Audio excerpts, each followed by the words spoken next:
Israeli फौज के Rafa में घुसने से तबाही का तांडव शुरू हो चुका है।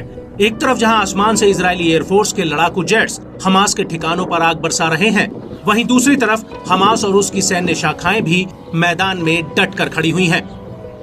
जी हां, चाहे अल कासिम ब्रिगेड हो या फिर अल कुद्स ब्रिगेड, ये सभी एक साथ मिलकर इजरायली फौज पर टूट पड़े हैं। राफा पर जमीनी हमले में अब इजरायली फौज एक ऐसे जाल में फंस चुकी है जिससे बाहर निकलना उसके लिए इतना आसान नहीं होगा।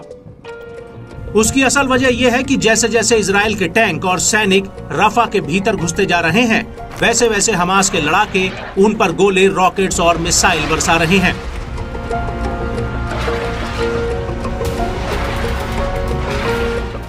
और इसी कड़ी में राफा के पूर्व में जॉर्ज स्ट्रीट पर इजराइल के सैन्य वाहनों और मेरकावा टैंक्स पर हमास ने अल यासीन 105 रॉकेट बरसाए हैं।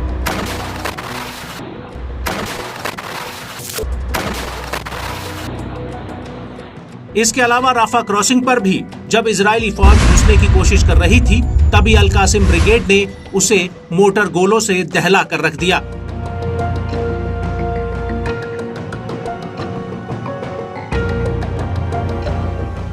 यहां तक कि राफा क्रॉसिंग के पास अल कासिम और अल कुद्स ब्रिगेड ने एक साथ मिलकर इजरायली सैनिकों के जमावड़े पर हैवी मोटर गोले दागे हैं।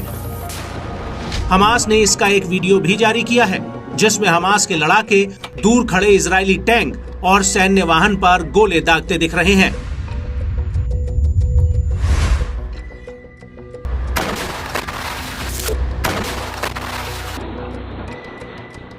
इसके अलावा पूर्वी राफा के अल सलाम में अल कासिम ब्रिगेड्स ने इजरायली सेना पर अल यासीन 105 रॉकेट्स और शवाज विस्फोटक डिवाइस से हमला कर दिया। और इसी इलाके में अल कुद्स ब्रिगेड के लड़ाकों ने अल कासिम के साथ मिलकर इजराइल के एपीसी वाहन पर एक एंटी टैंक रॉकेट दाग दिया। आपको बता दें कि यह हमला राफा के पूर्वी सेमेट्री में हुआ है।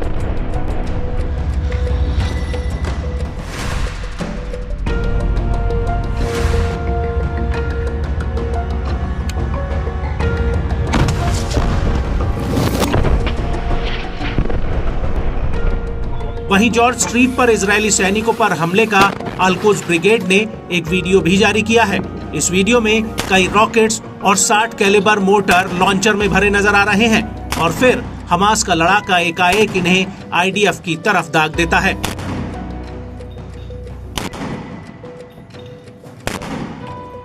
इसके अलावा जबालिया में अल मुजाहिदीन ब्रिगेड के लड़ाकों ने इजरायली टैंक्स पर आरपीजी गोलों से हमला किया है। और इसी दौरान अल कासिम ब्रिगेड ने कहा कि उसने इजराइल के कम से कम 13 सैन्य वाहनों पर हमला किया है। इनमें से 12 मेरकावा टैंक थे और एक D9 बुलडोजर था जो जबालिया कैंप में घुस रहे थे। अल कासिम ब्रिगेड का कहना है कि उसने इन सैन्य वाहनों पर अल यासीन 105 रॉकेट्स और P29 गोले दागे हैं। वहीं दूसरी तरफ इस सब के बीच अल कासिम ब्रिगेड ने दावा किया कि उसने इजराइल के कब्जे वाले फिलिस्तीनी एस्कलान पर रॉकेटों का एक जत्था फायर किया है। अल कासिम ब्रिगेड ने इसका एक वीडियो भी जारी किया है, जिसमें घनी हरियाली के बीच कई रॉकेट लॉन्चर तैनात नजर आ रहे हैं, जिन्हें हमास का एक लड़ाका टाइमर लगाकर एस्कलान की तरफ दनादन दाग देता है।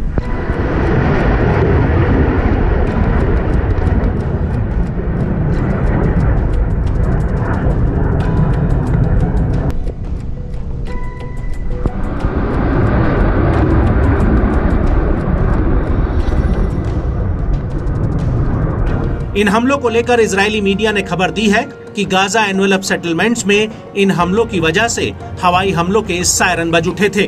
वहीं इजरायली सेना के प्रवक्ता ने एक बयान में कहा कि पिछले 24 घंटों में इन हमलों में आईडीएफ के 8 सैनिक और सेना के साथ काम करने वाला एक व्यक्ति घायल हुआ है। इन सभी की हालत गंभीर है। आईडीएफ का कहना है कि हमले में घायल हुए कई जवान गिवाटी ब्रिगेड्स के हैं और 2 जवान गोलानी ब्रिगेड्स के हैं, जो गाजा के बॉर्डर इलाके में तैनात थे, जबकि 2 जवान याहलूम यूनिट के हैं।